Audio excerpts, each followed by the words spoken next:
So it's been about 3 months now since I came back home to Rusk, Texas, and since I'm about to come back to San Marcos pretty soon, I figured this video diary would be a good way to sort of give a retrospective look on my life during quarantine. So when I was younger, I did a lot of drawing, and I came up with this idea where I would try to do at least one sketch every day, and then I would be able to look back on them and see kind of how much progress I had made. As you can see, I didn't really get around to doing any of this, but I do think it would have been really cool if I had. So another idea I had was I wanted to finally learn how to play the piano, at least a little bit. I got this piano a while back, a few Christmases ago, and I figured with all this free time, it would be the best time to try to learn how to play it a little bit. Um, I never really just got around to actually plugging the piano in. But you don't really want to rush into these kind of things. You just kind of want it to happen naturally. So.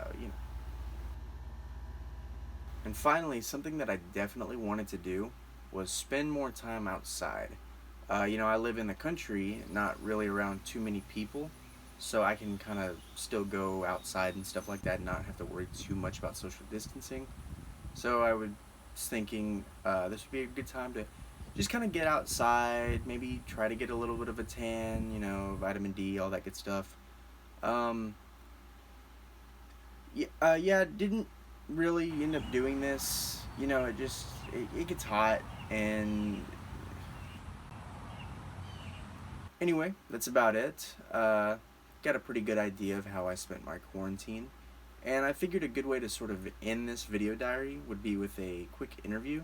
I sat down with my mom, and I asked her exactly what did she do during quarantine. During the quarantine, I did a lot of things to stay busy. I got out in the yard, did a lot of yard work, worked in the flower beds, did some things around the house that needed to be done. I also have a antique shop, resale shop, and we had to close that during the quarantine, so it gave me a lot of time to get up there and rearrange, and I was able to upcycle a lot of furniture to put in to the shop. We also decided while we had it closed that when we were able to reopen that we would start doing a once a month trade days in our community, and so we started the planning process for that, and really looking forward to that. I think that'll be a lot of fun. Give a lot of people in the area a chance to come out and sell some of their things. So just pretty much stay busy around the house and up at my shop.